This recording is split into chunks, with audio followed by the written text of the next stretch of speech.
We're glad to welcome you back to Broadcaster Hour. We know it's been a little bit of a hiatus, but that means Kyle and I have been working a lot. This is Roger Hoover with you in Tuscaloosa, Alabama. We are joined by Kyle Crooks, of course, from Gainesville, Florida. And then from New York City, although it looks a lot like Seattle, we're joined by the play-by-play voice on television for the Seattle Mariners, among many other outlets, Dave Sims, who joins us now. Great to see you, Dave. How's everything going?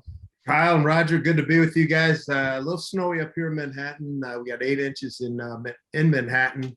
Other areas in Long Island got hammered pretty good. Our boys up in New England took a beating, but it's all good. It's all good. So you go from one cold side of the country to the other in Seattle, but so you're always in cold. You never really get a good time of the year, besides the summer, obviously. But born and raised in Philly. Come on, we grew up in Philly. You know that. Come on. Yeah, I know. I'm a Jersey guy, but the snow is just no good nowadays. You still like the snow, Dave? No, I don't. And I stayed in. I was going to go to the Rangers Kraken game yesterday, and I said, I don't think so. It's the Seattle weather. They had a bad month of December, but generally it's going to be in the 40s in the wintertime. No snow, of course. Here, we've had -1, but it is what it is. And I get the family's good. A lot of circumstances are working out, so it's no big deal. And right now I'm doing a lot of hoops, and I saw you the other day with Raf, and we were talking before we came on, just kind of what a journey is like, a broadcast with Raf, and it's kind of on my bucket list. I know I'm sure it's on Rogers too, to work a game with Bill Raftery. What's that like? What's kind of knowing him and on the air, off the air type deal? Well, it's funny. I go back with Raf.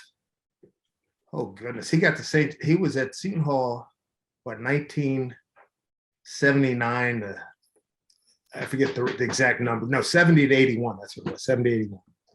So when I was a newspaper writer at the New York Daily News, I was a college sports reporter. That was my beat, college sports. Got to know him then. And there was a time where I used to host the Metropolitan Basketball Writers Association during hoop season, college hoop season. We'd have weekly luncheons, probably right before Christmas through the Final Four, at the late and lamented Mama Leone's restaurant, just off 8th Avenue, 48th Street. And it was a who's who of the local guys. We had Lou Carnesecca, PJ Carlissimo was at Wagner, Raf was at Seton Hall, Tom Penders was at Fordham or Columbia en route to Fordham, and a few other guys. Anyway, it turned out it would almost be like a comic roast, because and Krzyzewski was in Army, that's what it was. And we'd ask the guys to come up and, notes, quotes, anecdotes, that whole thing. And when Raf would get up, it would be like comedy hour. It would be like at Dangerfield's Club. And he's just naturally hilarious. He's got a magnetic personality. Matter of fact, the other day, the game we did last Monday, that was Seton Hall. Was that Seton Hall St. John's? I think it was. And it was the anniversary of Send It In, Jerome, the game at Pitt. And he said, you know what? Funny you guys ran that. He said, I got a call from Sean Miller today. He says, it was all about the assist, Raf. It was all about the assist. So, hey, Raf's a good guy. When, the other day at Walsh Gym, a week ago today, I saw him come in through the door, and it took him a good 20 minutes to get to the scores, to the broadcast booth. And I said, when he finally got there, I said, we should introduce you the way Carson used to introduce Don Rickles. Dun, dun, dun, dun, dun, dun, dun, dun, dun, the whole thing. He's the best. I've worked with like 100 guys, football, baseball, basketball, sumo wrestling, boxing. He's the best guy. Prepared up the wazoo. The humanity of the man is off the chart. And, he's not an assassin. I mean, guys have bad games. He points it out why. And he brings just the jovial nature. And I've had friends and people online that I know, but a lot of my friends have called up and says, the only thing you guys were missing was a can of Schaefer beer, that's dating myself and dating all of us, but a can of Schaefer beer. Sound like you were at the bar. So I said, that's the ultimate compliment. That's what you're shooting for. That's who Raf is. He's the best. Do you go into those games, Roger? Sorry, one more, but do you go into those games just kind of with the idea that it's going to be more conversational, depending on who you have as your analyst? Like, Raf's going to be next to me. We're going to have a good time. It's maybe not going to sound the same as other broadcasters, as working with other analysts as it is with Raf. It's just going to be a different sound. You kind of know that going in, right? We did I won't say hundreds, but we did dozens of games in the early 90s. We used to do the Metro Atlantic conference tournament. We did that for like 3-4 straight years up in Albany, New York. Did a lot of Big East games, Seton Hall, St. John's, Rutgers, Providence with Raf, and ditto Jim Spinarkle. So every year we start the year, matter of fact, I did it a couple of weeks ago. Hi everybody, welcome to Wells Fargo Arena, Dave Sims with Jim Spinarkle. We got the band back together again. Let's do it. And it's the same thing with Jim. Very conversational, just very matter of fact. And I like that. I like, I get fired up at the right moment. You play the game as it comes. But all in all, the fact that we know each other for so long, and I hadn't done a game with Jim in 2 years, and it felt like we had left each other 2 minutes ago. Same with Raf. Those are the kind of guys that get it. They're comfortable in their own skin, who they are, what they're trying to accomplish. They both come prepared. Jimmy's high, for basketball. I mean, Raf, Jimmy, Jay Billis, they're so good to work with. It's unbelievable. It's just, I just do nuts and bolts, sort of tee them up. And a lot of times you don't even have to tee them up. I mean, because one of the many things I like about all three of those guys, they'll first guess. Anybody can second, third guess, but they'll first guess and get it right more often than not. And a lot of guys don't have the courage to do that. Yeah, as we start to take a look at the journey of your career and the career arc that you've had, are you just proud just overall of all the different sports you've gotten to work with, all the different mediums? You started out in newspapers, and then that's led to just so many different experiences for you. As you take kind of a global view of everything you've been able to do over your career, are you most proud of that you have been able to kind of dip your toes in the waters of so many different areas of sportscasting? I must be doing something right, because when I do interviews, podcasts, radio shows, I've got enough on the ledger that people are fascinated by it. So to answer your question, yes. I mean, the fact that I've been around and been able to do all this stuff. I mean, newspaper writer, reporter, columnist, sports anchor at Satellite News Channel, which is now Headline News, sports producer at NBC Philly, fill-in anchor, talk show host at WNBC, WFAN, MSG. A lot of that, well, the MSG and NBC was concurrent. And then play-by-play at Temple, which led to ESPN, which led to Westwood One. I did Channel 2. I did CBS flagship here in New York for 3 years. Tampa Bay Bucks preseason for 5 years. And then, in 06, the big one, after a couple of near misses with some baseball teams, I got a baseball team in 07. At age, I was in my mid 50s, and, in the history of broadcasting, I'm only like the fourth or fifth African-American to have his own team in Major League Baseball. Bill White was like 99% sure Bill White was the first. Matter of fact, he had his birthday the other day. He and Paul Olden, who's the PA announcer at Yankee Stadium, Paulie had Cleveland radio and then Tampa Bay TV. Greg Gumbel did MSG TV, did the Yankees, and then me. And then when you look at the non-former player division, in terms of black guys doing Major League Baseball play-by-play, it's me, Paul Olden, and Greg Gumbel. So, I mean, it's unbelievable. And as you know, the numbers of black players just 5, 6, 7% right now, as opposed to 18, 19% back in the 70s. So, when I go to ballpark, I don't see too many people that look like me, but, I love what I do. I love baseball. It was my first love of all sports. My first love date back then was like, yo, big. So looking at that as well, just who were your role models? Who were the people you were starting to look up to, even though there weren't that many black play-by-play announcers you could look up to? Who were some of the sparks for you to get into this? So many. Yeah, in Philly, Bill Campbell, who did everything. I think my first recollection of him was doing the Eagles' 1960 championship win over Green Bay, Lombardi's only playoff loss. And he did the Eagles, then moved over to the Phillies, and then the Sixers. Byram Sum was in the Baseball Hall of Fame. He did a lot of losing baseball at the A's and the Phillies. Obviously, Harry Callis, Richie Ashburn. Then nationally, we talked before we started recording, Lindsey Nelson, Jim Simpson. I got to work with Charlie Jones. Joe Garagiola, I got to meet him. Obviously, Mr. Scully. Dick Enberg. I mean, I can go right down the list. There's so many guys. Marv Albert has been a huge help to me and an inspiration. Marty Glickman is the rabbi, the godfather of New York broadcasters, and I got tutored under him when he was the broadcast announcing coach for MSG and NBC in the mid '80s when I was at both places. So I mean, that was like getting a postgraduate degree. So yeah, it's those are I probably could name 10 more, but I'll stop there.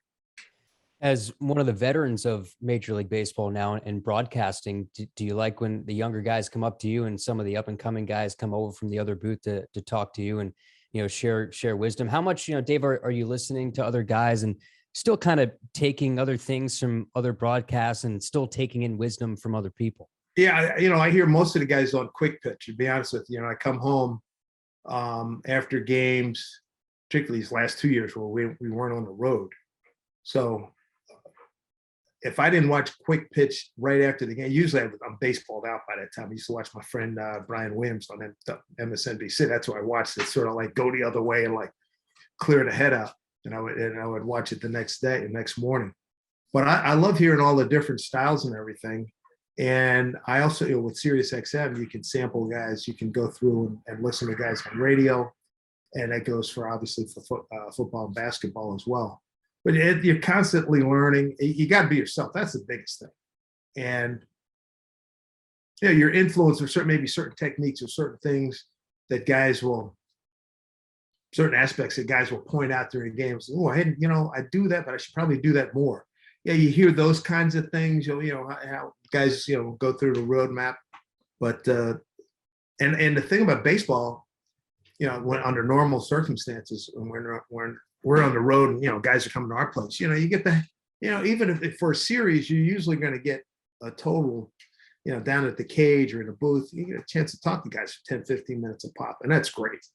And build up a lot of nice friendship. Like I said, I was talking to Marty Brenneman yesterday, and I worked with him on the Final Four on NCAA radio for like 3 years, he and Brad Sham, and he and Brad became like big brothers to me, and I would ask them questions and everything. And so now I'm in that position now where I've got, like my wife says, she says, you have like almost a battalion of kids or younger guys around the country that call right, hey, can you listen to this tape? What do you think? And don't hold anything back. That kind of, I said, that's just the way I did it. Don't hold back. If I screw it up, let me know. And I want to get better. And that's the other thing too, that's I like about this business, like acting. I mean, if you listen to the great actors, you never stop learning, ever.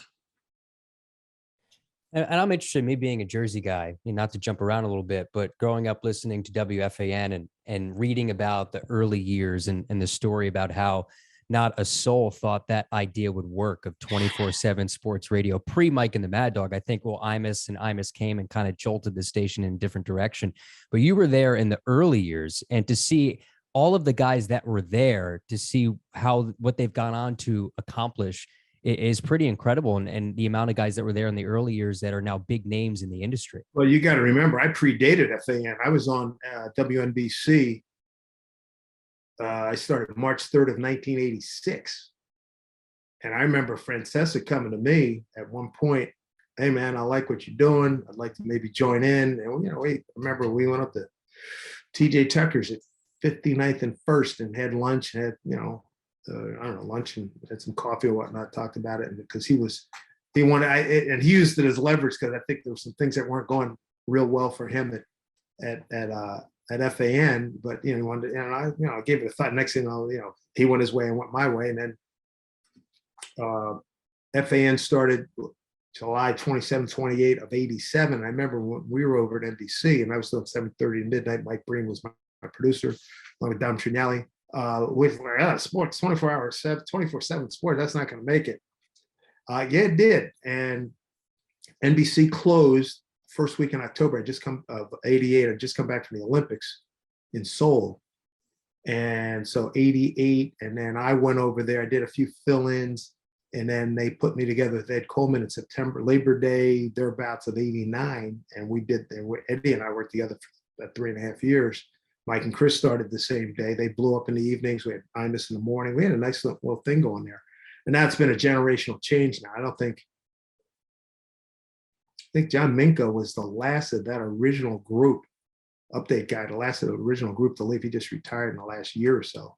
So it's a whole new crew over there, top to bottom.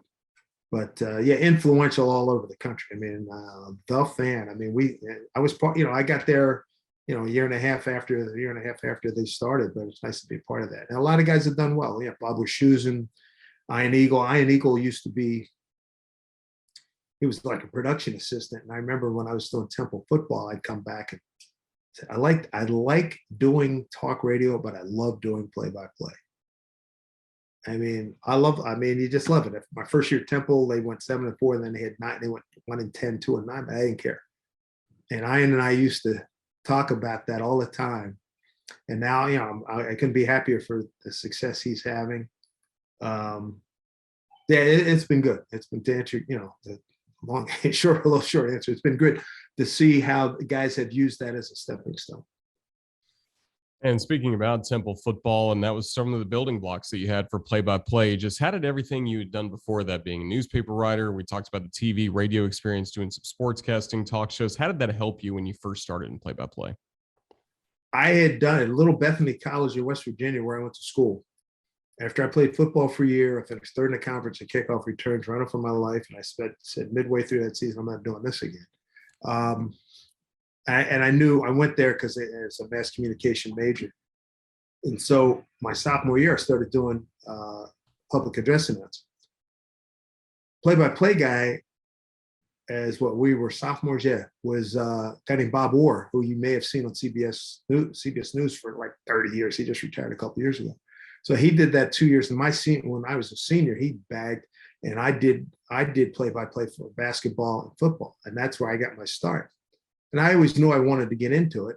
And so I had that as a background. So when I got the Temple job, I'd done one fill-in job. Howard David asked me to fill in for him once on a Princeton football game. And I said, this is it. You got to be kidding. I mean, anchoring, sports talk. No. I need to do play-by-play. And the Temple thing kicked it over the top. And oddly enough, at that time I was at FAN, Kaufman Astoria Studios out in Queens.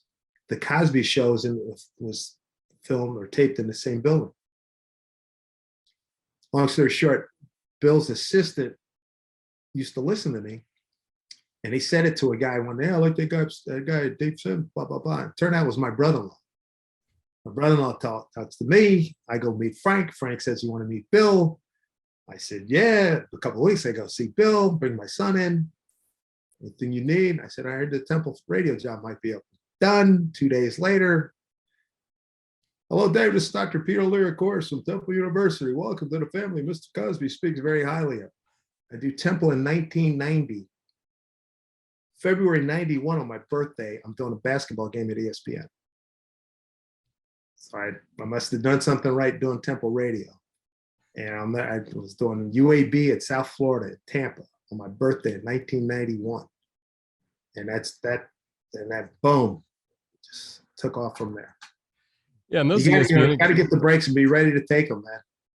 Yeah, absolutely. And how much were those building blocks of your time at ESPN in the 90s, whether it was the basketball opportunities? I know you did some football as well. Just how important was that TV experience, baseball as well? How important were those building blocks for everything that's followed in your career? Oh, no, exactly what they were. And I learned, made a few mistakes. They were taught, they rolled with me, and I got an unbelievable experience. I mean, and it was great. The Big East started its own network, and they worked, and then ESPN, started ESPN Regional. So I was 93, 94. I did the Big East Game of the Week, syndicated around the country. And then I did some Big Mondays. I did a lot of A10. I got assigned A10. I worked with Billis, was in 97. I think I was Billis's first partner. Same with Fran Fraschilla. I was his first partner. I mean, all these guys, it all starts going like this, interweaving. I covered Fran when he was coaching at Manhattan. Steve Lapis is now on TV. I covered him when he coached at Manhattan, at Villanova. So it's amazing how things work. I mean, ESPN baseball, the 94 strike killed me. Then, Channel 2 in New York for 3 years, they still allowed me to do basketball. So I had it made. I was doing anchoring at Channel 2 and still doing play-by-play for ESPN. But there was no conflict, so it was great. The building blocks, everything just starts going like that. And it's great. You learn. I've experienced a lot of very, very neat things in terms of the mechanics, the performance of doing play-by-play. The experience has been just phenomenal. It really has been. And at that point, you're doing network stuff, and I'm sure in the back of your mind, you want to be a team announcer, and baseball is your passion. I'm sure you love the network stuff, but at what point did that itch come where you're saying, I want to be in baseball full time? I want to be the guy for a team in a market. Yeah, growing up in Philly, I mean, I was hoping. I knew Harry.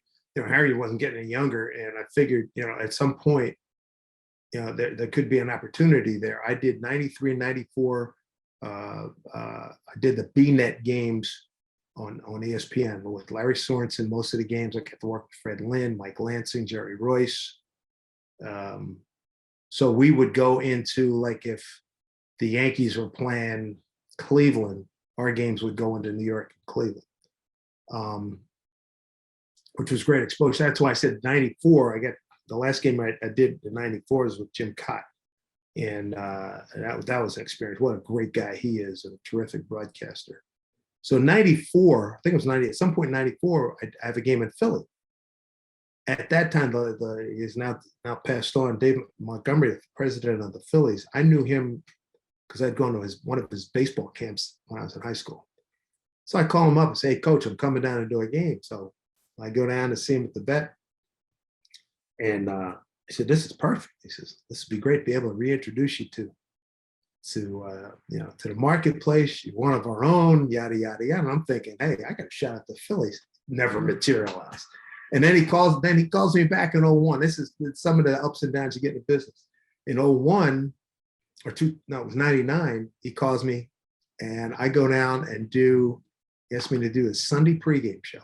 So it says same thing, chance to reintroduce you to the market, get you in, get you on the team. And I'm thinking, so I ruined 2 summers driving up and down the turnpike, 99 and 2000. So 01, I'm thinking, all right, let me get 20, 30 games. What the heck, Didn't work out. Somebody put the kibosh on it. So flash forward 15, 16 years later, about a year or two before he passes, we're playing the Phillies, and I get together with Montgomery and one of my coaches and a teammate. We play golf. And I said, "Coach, I was ready to run through a wall for you.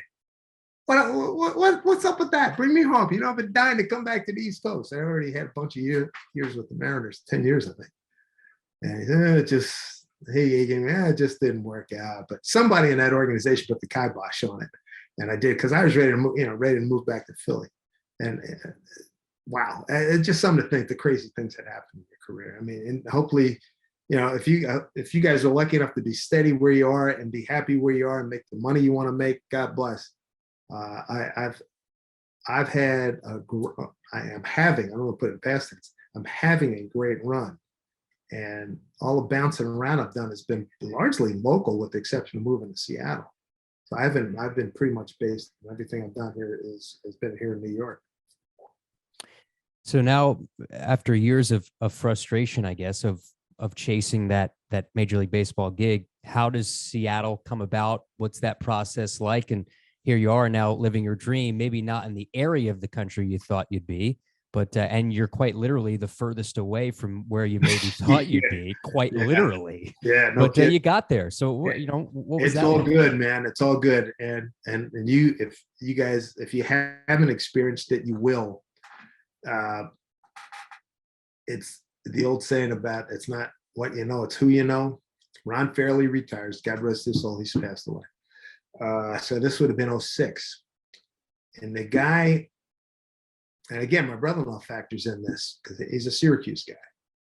One of his guys from Lacuse that he worked in radio with, yada, yada, yada, had been out of college, had been with the Mariners, then went to the Celtics, went back to the Mariners. At this point in 06, he's the VP of marketing. So I get a call from my brother-in-law. Hey, man, I'm told that my boy in Seattle says you ought to put up for this job. Ron Fairley's retiring. I said, well, he did color. And so I just blew it off. And then he says, he calls back up with, hey, man, I need your stuff. I said, this is for a play-by-play job. He says, you'll have it. I got everything together, FedExed it the next day. This was right around Halloween of 06. Second Thursday in December of 06, I'm in Seattle for an interview. Go to Safeco Field, sitting around in a boardroom with like 8, 9 people around, firing questions left and right, nailing it. Just like, and to get out of Bethany, you have to go through these oral and written comprehensive. So I'd been through that. I've seen this movie before, right? Answering a question. I get the job I have to do. And he says, yeah, one more thing. Niehaus wasn't there. He was away in Hawaii. A couple of days after Christmas, I get a call. He basically talks to me. It's like a talking interview. I passed the test. That's how I got to the Mariners. It's crazy. I mean, it was I'm looking for an East Coast, preferably an East Coast team. But it's a baseball gig, man. And Tony Dungy, when I was doing Tampa Bay Bucks preseason, I remember talking about wanting to get a baseball job. I loved the football. I did it Westwood One for 18 years or whatever. And I'm not super religious. He is. I'm religious enough. But he says, he says, you know how the Lord works, Dave. He says, you're going to be looking over here and it's going to come from over there. And I called him. I said, Coach, that's exactly what happened. Didn't see it coming. And here I am going into year 16 with the Mariners. It's crazy. It's just crazy. Yeah, you can like want to map out stuff, but things are just going to happen and you got to ride with them. Gotta love that. And you've gotten to do a lot of Mariners baseball on television, of course, in that run. And I go back and forth between doing some radio for Alabama baseball and then a TV side on SEC Network Plus. And, radio, I'm used to describing everything. TV, it's a real struggle for me sometimes to learn how to caption everything properly. Just what's the right balance you feel like as a TV play-by-play announcer for baseball? Yeah, as Marty Glickman said, it was, I guess he didn't even know it, but the late, great John Madden made it so that on TV, the color analyst is the star. And you got to set him up. You do your nuts and bolts and then tee him up. On radio, you're the captain of the ship because, your audience is depending on you to be the eyes, ears, nose, the sensory person for that. On TV, you have time to probably have a little bit more time to tell stories. And I try not to go wall-to-wall sound. You got to learn to lay out. There's a certain amount of laying out you got to do on radio. And certainly the best story I've ever heard was Aaron hit 715, and Mr. Scully, somebody told me, I think it's true, I'm not asking. Supposedly he got up, went to the back of the booth, poured himself a coffee, and there was silence for 35 seconds, 40 seconds while the director took all the shots. And what were you going to say? And I thought that even if it's not true, it's a great way to think about how to do TV, because it's a director, director of technical and producer. It's their baby right there, and you're just along for a ride. And every picture tells a story, don't it? I mean, that's how you have to play it. And I enjoy going back and forth. It's interesting. And it's apples, as I like to say, it's horseshoes and hand grenades, because they're two different ways of doing things. And you have to here's Mitch Haniger having a good day and low ball 1. Whereas on radio, here comes Mitch Haniger, it's 2 for 4 today. He's hit the ball hard a couple places around around the field. And Smith goes into his line. Here's the first pitch. You got to describe all that. TV, you don't have to say all that. And I mean, it really does come down to, and once you get into the rhythm of both, you're able, it's almost like you can flip a switch. When I go on TV, I don't feel that I'm over describing, and I know when I go to radio, I have to over describe. And on radio, outfield, a couple of steps towards left, the infield, a little bit towards to the right side. Even with the bag at third is Seager. Here's the 2-2 pitch. Outside, ball 3. And on deck is Kyle Lewis, right-hand hitter, is 0 for 4, struggling, hit the ball hard. Here's a 3-2 pitch to Henniger. Here we go. Here it comes. Boom. That's what you're doing. You got to. It's a continuum, and it's being going back and forth keeps you sharp. I really find it for me. It keeps you sharp for both. Because when you go over here, this is what you do. When you go over here, this is what you do. And then with baseball as well, people get superstitious about different things, especially when it revolves around no-hitters. And you've been around perfect games before, whether on a national broadcast or for the Mariners as well. Just how have you found that it's best to handle big moments like that, especially when baseball history is on the line? Well, first of all, when it comes to no-hitters, I want whoever's in the audience to know what the hell is going on, whether I'm on radio or TV. And if it did, Tim McCarver told me there's a great anecdote. So we're in Chicago, played the White Sox, and this must be a Friday night because he's going to do the Saturday game. And I'd met Tim once or twice, and he was one of my favorite guys growing up. He and Joe Torre, my favorite catchers, because I was a catcher in high school. They were my guys in the '60s before bench came along. So, hey, Hawaii, good to see you, blah, blah, blah. I said, hey, what's this I hear about you talking about a no-hitter? Talking to you, saying it was a no-hitter. And I'm thinking, oh, really? We're going to have to do this with Tim McCarver? Are you freaking kidding me? I said, really? Really? He says, just messing with you. You did the right thing.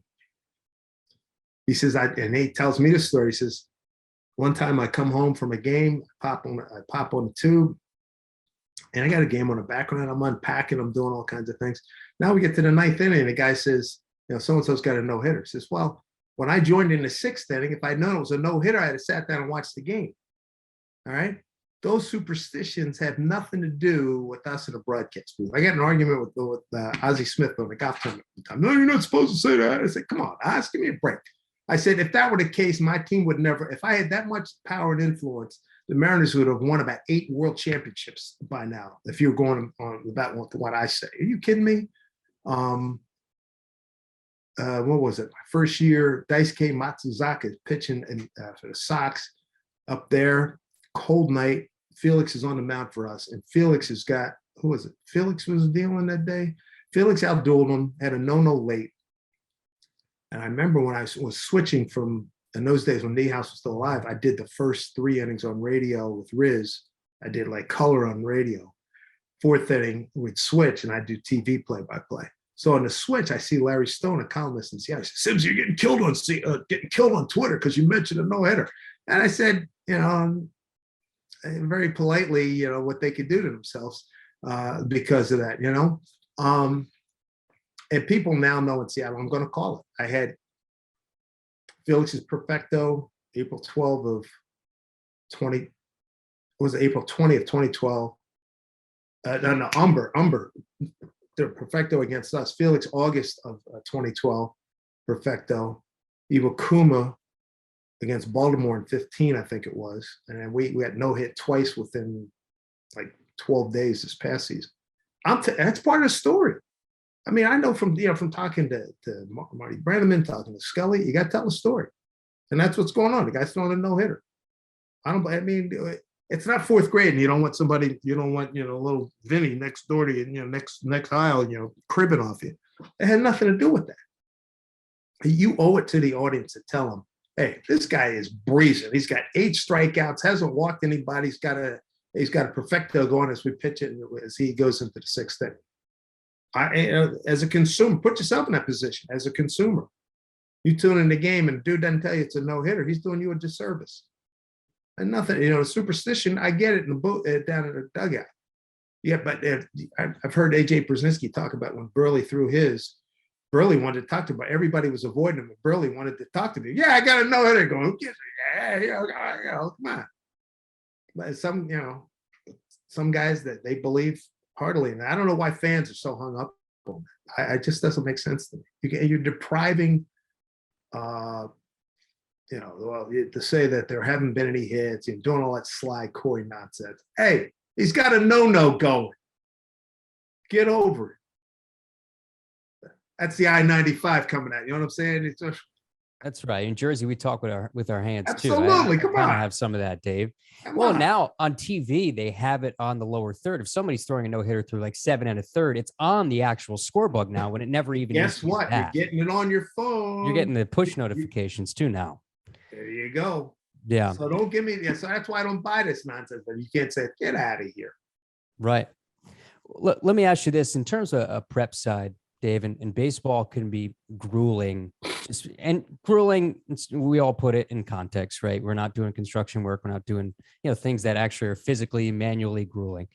But when you're every single day and you're going from Seattle to Texas to then New York, how do you make sure, one, you're rested, you're getting your prep in? What are some things that you need to get in prep wise? How far ahead are you working ahead? I'm sure there's a lot of time management that goes on, especially in the dog days of a baseball season. First of all, you got to love it. That's the biggest thing. And if you love it, you do the work, you don't think about it. And I like under normal circumstances, I go to see whoever our manager is. Good Lord, I've had a lot of managers in 16 years, 15 years. Hear what he has to say. If I run into coaches, hey, I need 30 seconds. I go in the clubhouse. Hey, what you got for me today? What's going on? What was that last night? What were you thinking about last night? Hey, congratulations on that last night. Hey, how you feeling? What's going on? It's part of the deal.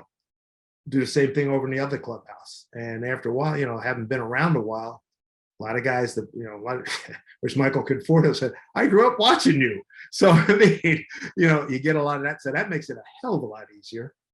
And ditto the managers. I remember going into Buddy Bell's office. Hey, Buddy, Dave says, I know who you are. How are you? I watch you every day. How you doing?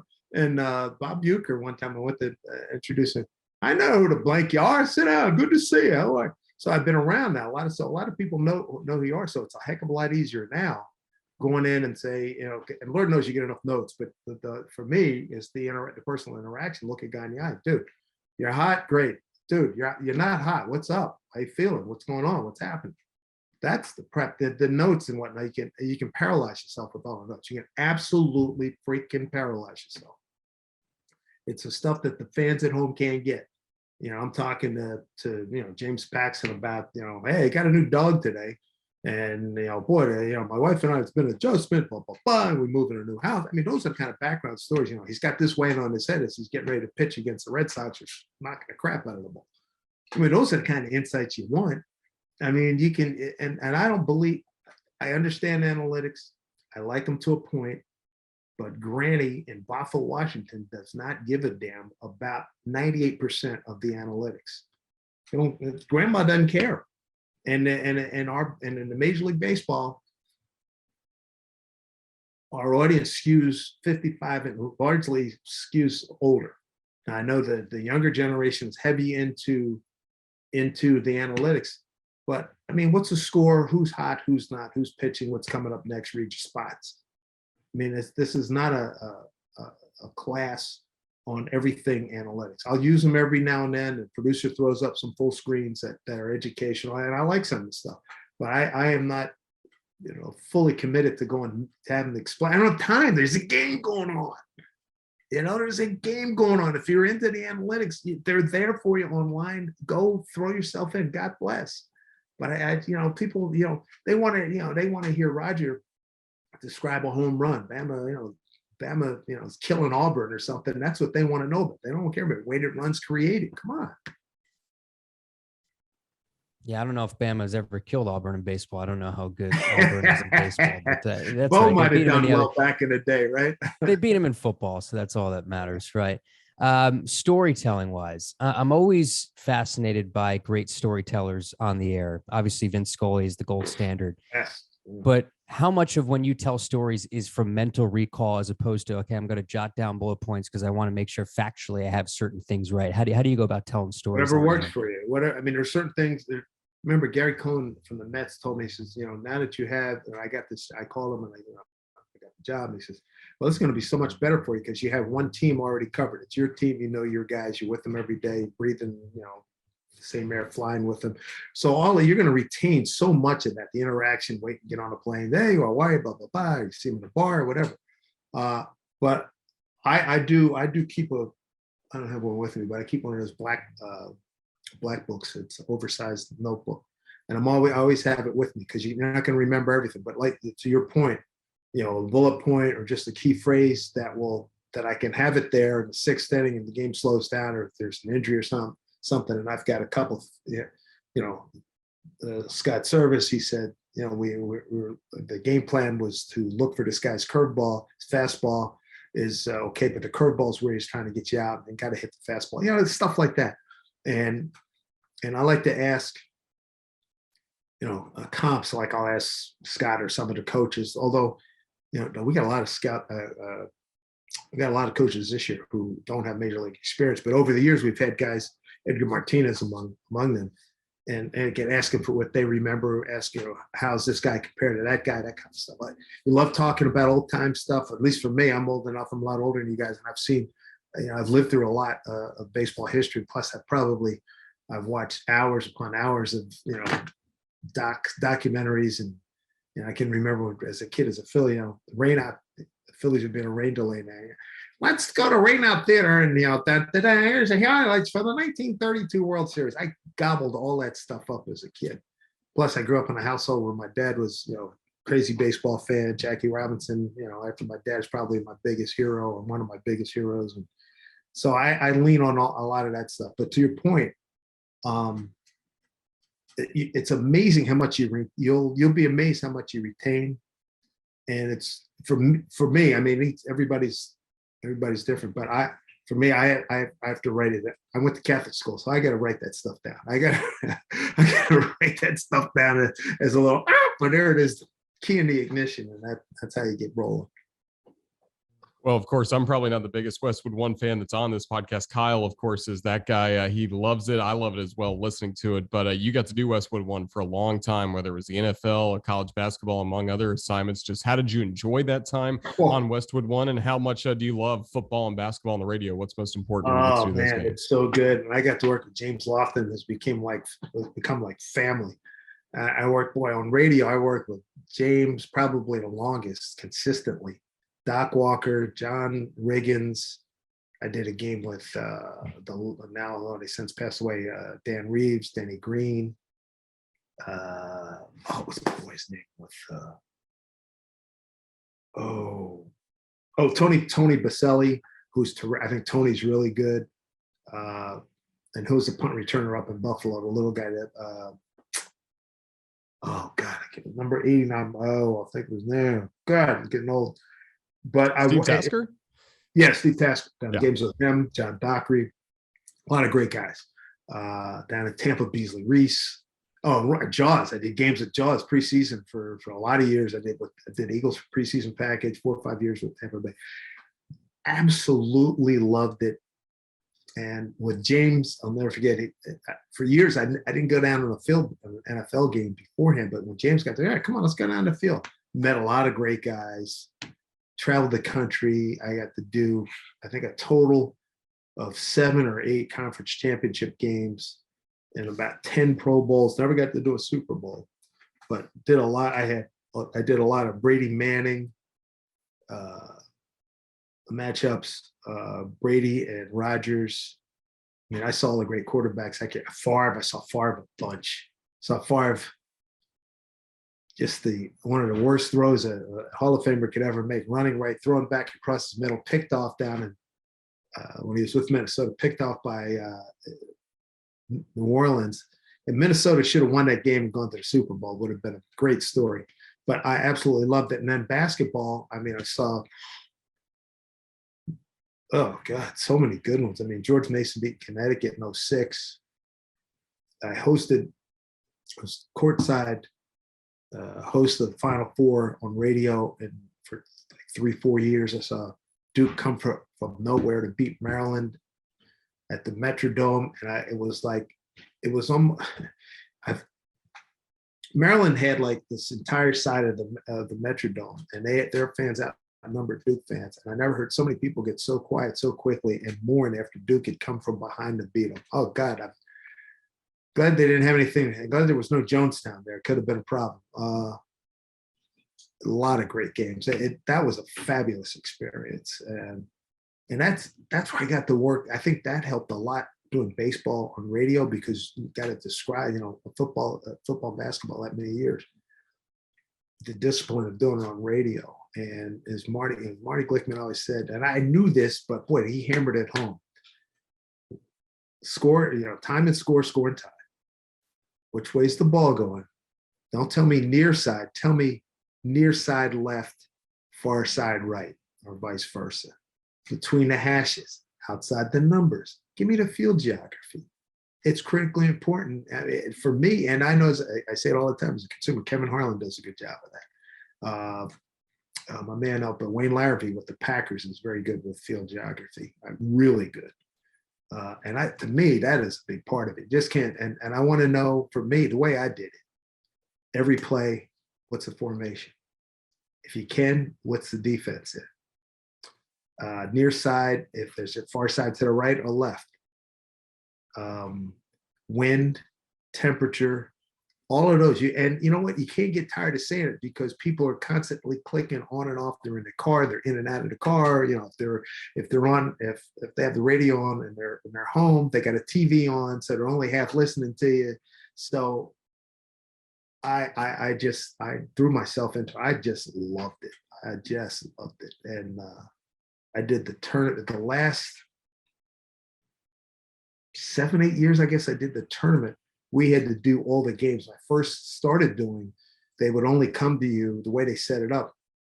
There'd be certain featured game. Everybody would get a featured game, but you had to be on site like that first day when you have the 4 games. You do cut-ins. Well, after it was a merger or something, whatever, got to a point where you had to do all 4 games on radio, which is different from doing all 4 games on TV. I did 93, 94, 94, 95 on TV for CBS.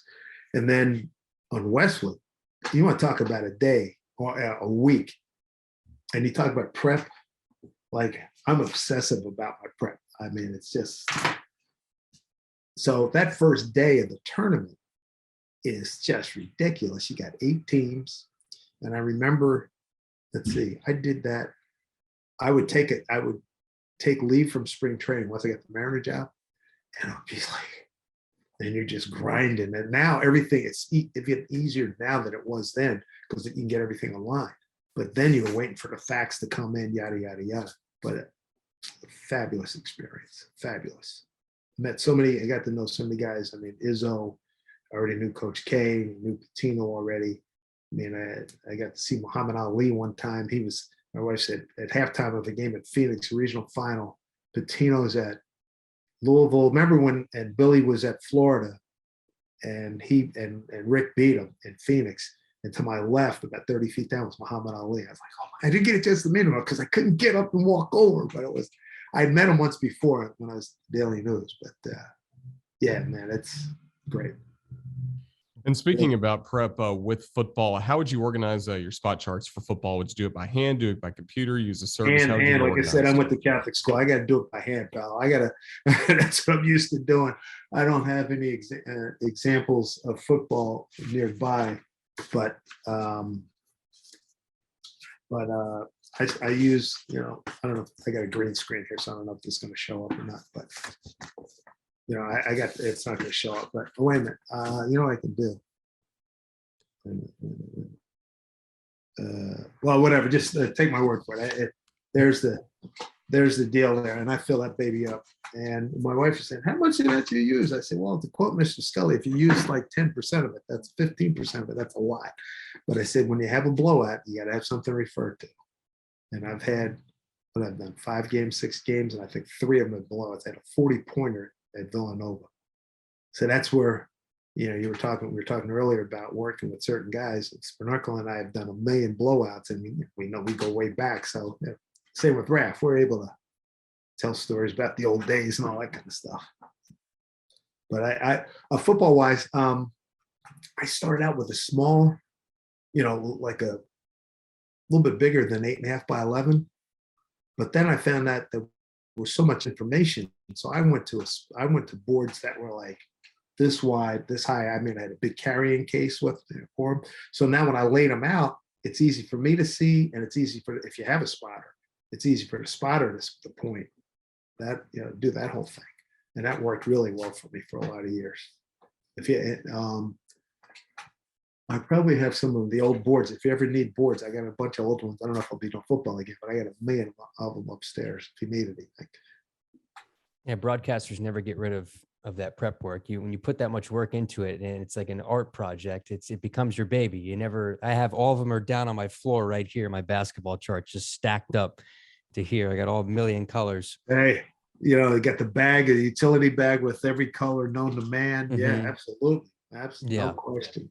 So this is a question in terms of because you're in the basketball mode now, and when you go to shoot-arounds, I assume you're doing the game in person, or you've done games in person. I've been lucky. The 5 games I've done, and I've got 2 more this week, all in person. I've not had to do remotes. And baseball, I think, would be the easiest sport to do remote. I can't imagine doing a basketball. And I can tell when guys are remote because, man, their weight, Yeah. You can feel a pause. Is that someone? Make sure. Yeah, that is him. One of those kind of deals. So.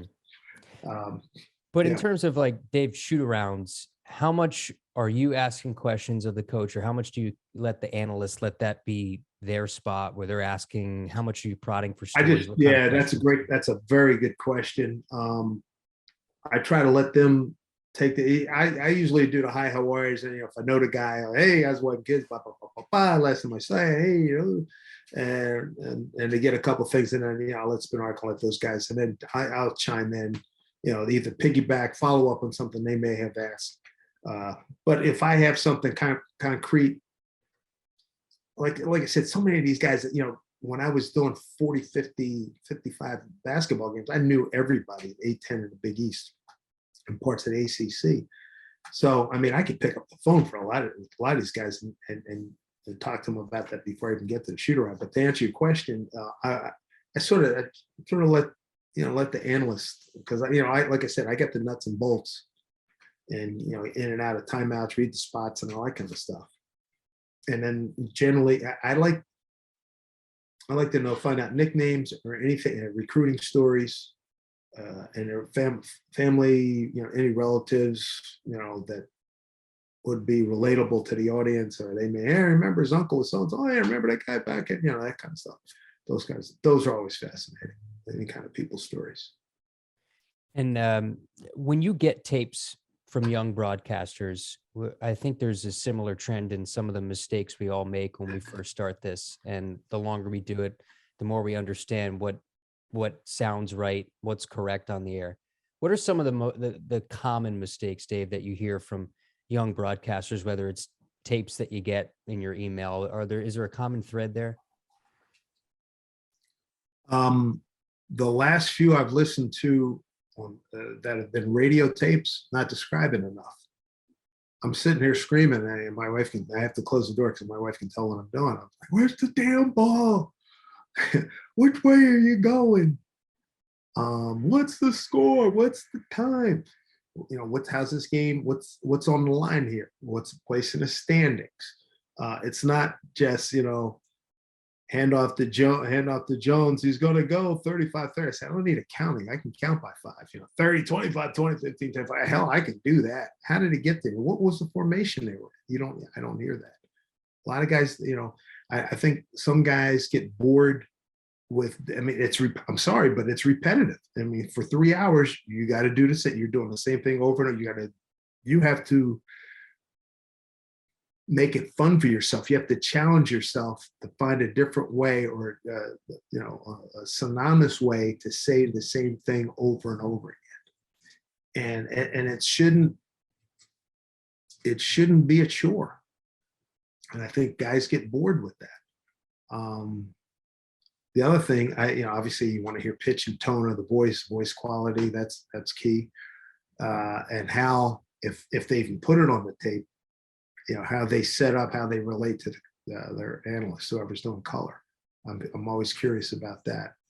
And I look at it, I've never been an executive producer, but I think I have a pretty good idea what they're looking for. If I don't hear some of that criteria being met, I let the guy know, dude, it's like, tell me the effing score, man. You gotta tell me come on, what are you doing? It's like, and I also like, as Marty Glickman always said, which way's the wind blowing? All right. What kind of turf are we on? How big a crowd do we have? I mean, give me a paint on, they always talk about a word picture. Give me a word picture. What's going on? What you're looking at. And that's a major requirement. And I think, and I'm amazed as I go around sometimes, like if I've got a couple of minutes or if I remember to do it, I put on Sirius XM and I'll just float through and listen to college games, football and basketball. And there's a lot of cats there's a lot of dudes in the NFL that don't give you that. It's scary. And guys I know, and guys I like, and I've heard them do games like, whoa, dude, come on, man. What are you doing? So it's not just, guys who are just starting out. There's cats. And with that to me, that tells me that whoever's in charge of broadcasting is not paying attention or doesn't care. That, you're not getting that kind of, I just feel like I was very fortunate to, be influenced by Marv, who was taught by Marty, and I got taught by Marty. And just, I remember John Rooney, when I did some work with John Rooney, and he said, you can always tell the New York guys because they're right on that stuff. Yeah. How about when you're evaluating a TV tape for a play-by-play announcer? What are the things that stick out to you? What are the criteria you're kind of grading them on when you're critiquing energy, how much fun is in his voice? I hear some guys, and this goes for radio too. I told somebody recently, I said, I'll never forget, this woman told me that ESPN used to have everybody from the whole country, all their announcers, producers, directors, and we'd go to Bristol and they do seminars. And I said, if you want Andrea Kirby to like evaluate, give you an analysis of your tape, go downstairs. And so I go down, hi, how are you? She pops in a tape of mine. It's me and Raf. And I'll never forget this. They go, what was it? Exterior shot, title card, come inside, you're on camera, smile. Well, when I came on camera, I had already gone, hi, everybody, welcome, Dave said. I did it before I came on camera, so I wasn't smiling. So she stopped the tape. She says, do you like what you do? I said, like. I said, I freaking love what I do. I said, let's roll this back. She rolls back the tape. So when I come on camera, I'm like, I'm already into the game. I was so geeked, I was ahead of myself. I said, look at Raph. And smile on his face, welcoming, and you're sitting there going, so I wait till the director says, you're on, 3, 2, 1, smile, you're on camera. Sometimes I give it an extra beat to make sure I'm on camera. And then I go, hi, everybody, good to have you with us. Dave Sims and Bill Raftery with you here at Seton Hall. We got a big game today. I want to see that energy. I want to see the excitement. I want to get the feel that for the next 2 hours, this might be the most important thing and the most fun thing you're going to do. And if you project that, now you're off to a good start. You're happy. Your analyst is happy. The truck is happy. If you get a crappy game, who cares? You're fine. But if you get a good game, now everybody, it's great. And I think you got to be able to relate to the audience. You got to have fun. I'm having fun, and I want you to have fun. And you have to project that. I mean, again, it's fun in games. That's why we're doing this as opposed to brain surgery. You know what I mean? So it's this is the fun place. It's a respite for people. It's an escape for people. So you gotta keep that in mind. Speaking of fun, one of the great assignments you have is being the co-host of Basketball and Beyond with Coach K on Sirius XM. And just got to ask, what have you learned from Coach K? We hear so much wisdom from him every time he speaks. So I imagine getting to sit down with him each and every week has been a lot of fun over the last few years, and maybe it'll continue beyond even his coaching days. I don't know if he's made a decision on that, but it really is a unique show. Yeah, thank you. When Duke was here right before Thanksgiving, went over. It was a late, God, they were at a 9:30 game, and we waited about a half hour, and it was Mike. They went. John Jackson, his right-hand guy, came and got me, and I went back with my son. We talked to him for about a half hour. His wife was there, and I said, "Hey, I hadn't seen you in like 3 years in person. It was great catching up with him." And he said, and I said, "You're not gonna. Are you gonna? Is this gonna be it for for the show?" He says, "Heck no, I'm gonna keep doing it and broaden the horizon." I said, "That's great." Learned a lot about culture, discipline, teamwork, honesty, preparation. He's been great. Like I said, I go back to him when he was in Army, and I was at the Daily News. I remember covering a couple of games. He was at the luncheons all the time. And I want to say 04, 05, before I got the Mariner job, my wife and I were doing media coaching for D1 programs, football, basketball. And he had us down there a couple of times. And I remember the second time he said, John Jackson, his right-hand guy, said, "Hey, do you have any restrictions that would keep you from doing a national radio show on XM radio?" This was before the merger.